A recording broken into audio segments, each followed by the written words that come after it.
Psalm 63. I made no progress at all last time. Oh God, you are my God. It's worth asking yourself, is he really your God? Or have other things subtly, or maybe not so subtly, but I think for most of us it would be subtle, that they would have kind of usurped God's authority, rule, reign in our lives. Okay. I earnestly search for you. Now, this is an interesting concept for me. God is, the theological term is omnipresent, meaning he's present everywhere, always. There is no place that he is not present and no time that he is not present. And yet, like David, most of the time, I have to search for him. I don't know exactly how to reconcile that. I'm grateful that I don't have to feel like an inferior child of God because I search for God. David did. That helps me. Where do you search for God? Maybe another way for me to ask this is, where are you most likely to sense I'd say at times it's very profound, but it's not always profound. And yet there are certain ways and places that we connect well with God. Gary Thomas wrote a book a long time ago called Sacred Pathways.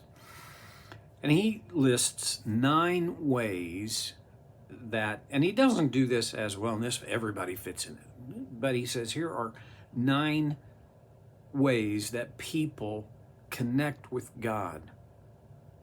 I've told you that I connect through nature. I don't connect by camping and hiking so much as the beauty of nature. It renews, refreshes, inspires. We had a great fun time with our oldest grandson Noah back in July, and we were there in Kansas, southeast Kansas, where he lives, for a big celebration of birthdays. And then he rode back with us, spent a week with us, and then flew back to Tulsa, and his folks picked him up. But anyway, I planned, Debbie and I planned, so that on our way back, we would stop and spend at least a half day at the Grand Canyon. He'd seen the Grand Canyon when he was like 3 or 4, I think. And so he remembers that he saw it, but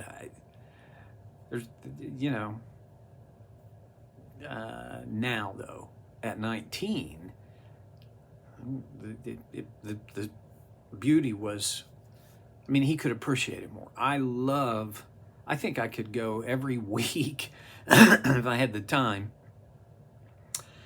which means if I wanted it bad enough, I would make the time. But anyway, I don't know that I could ever get tired of the majesty at every point to look out on of the Grand Canyon. We live where there are 2 kinds of mountains. There are desert mountains that are barren of any kind of plants, shrubs, trees, anything.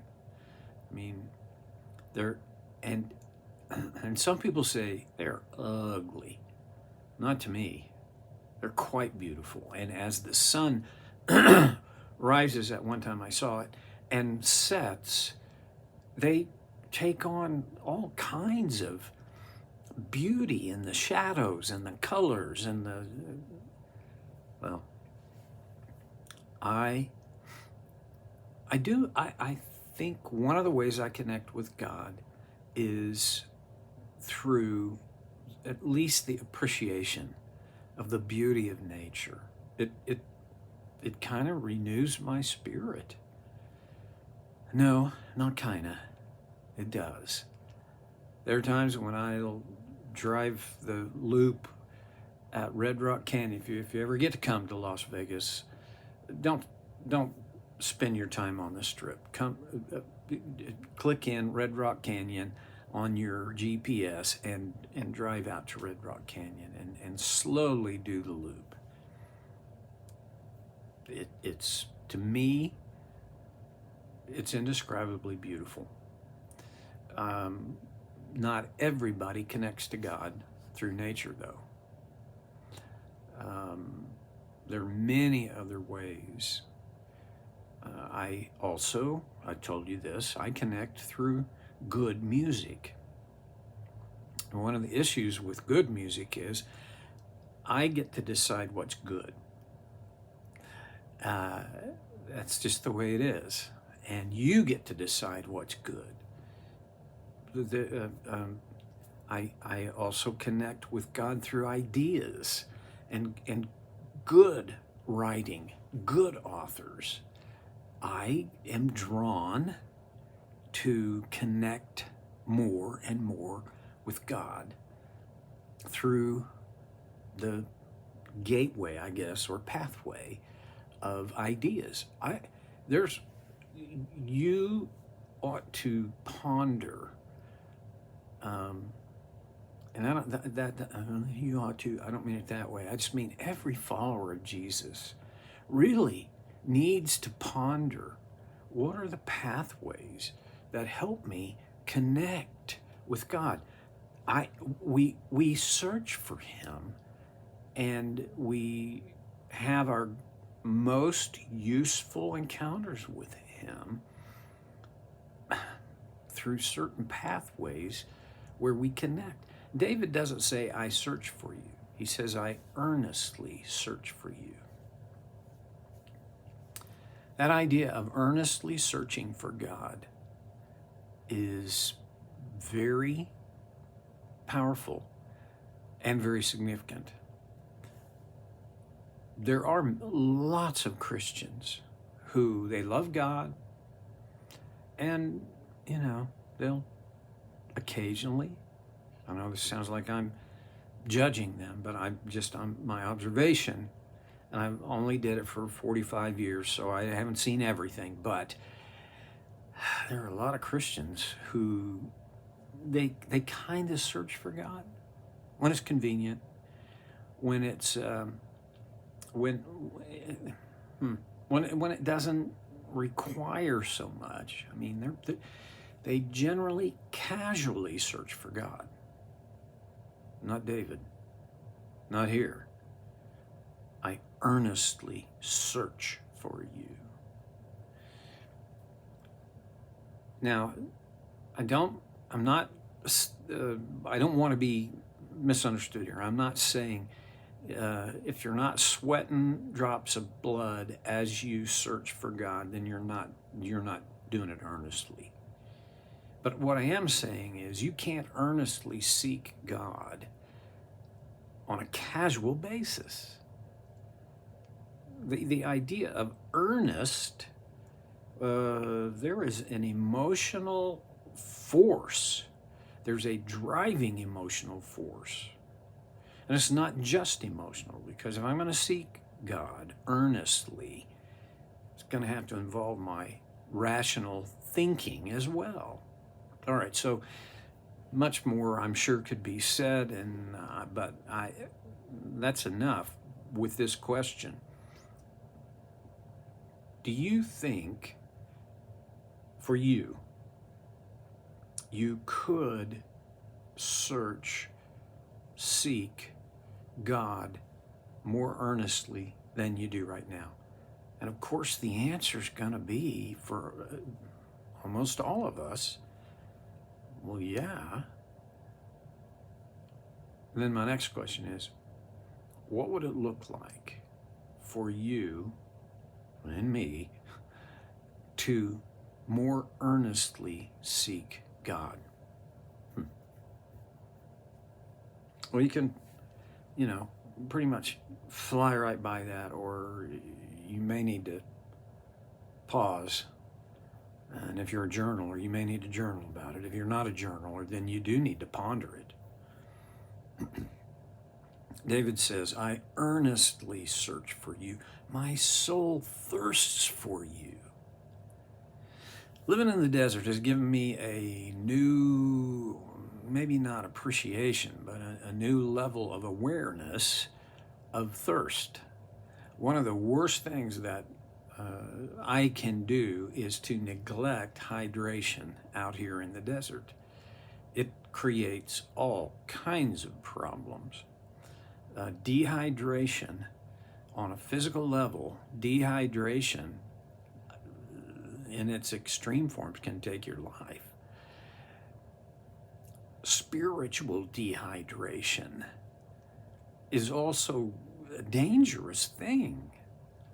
To thirst for God. Well, no matter what part of the world you live in, if you've spent very much time working in a garden, working in your yard, working outside, and you're sweating and you've been exerting yourself, and after an hour of that, your body is saying, you put some moisture in here. And so we respond to that. It's very interesting to me that spiritually, we often don't even know we're thirsty. When we were, the very first time back in 2002, when I was invited to think about coming and being on staff at Canyon Ridge here in Las Vegas, they flew us out. You do the dog and pony show, and they knew I loved golf, and so they took me to play golf with the management team, which was a fun experience.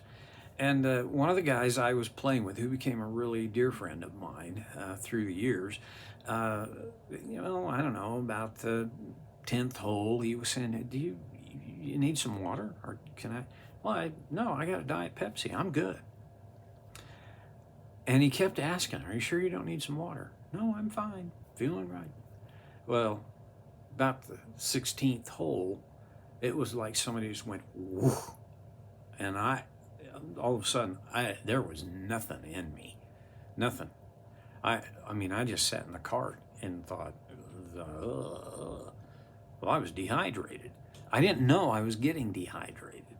I didn't know what to look for. Let me just suggest a couple of things on spiritual dehydration. One is, I'm down on the runway now, down at street level. One is, and maybe the lowest hanging fruit is, how cranky are you? I get really cranky. Well, that could be a signal. It may not be, but it could be a signal that you're spiritually dehydrated. When you read scripture, does it seem to speak to you, or are you just putting in time with it? That's a signal. If you're just putting in time and you're not getting anything out of it, you may be spiritually dehydrated. If you find yourself becoming more and more cynical, you may be spiritually dehydrated. Well, what do you do when you are spiritually dehydrated? I'm going to talk about that next time when we get together again on So Care with Stevie Boy.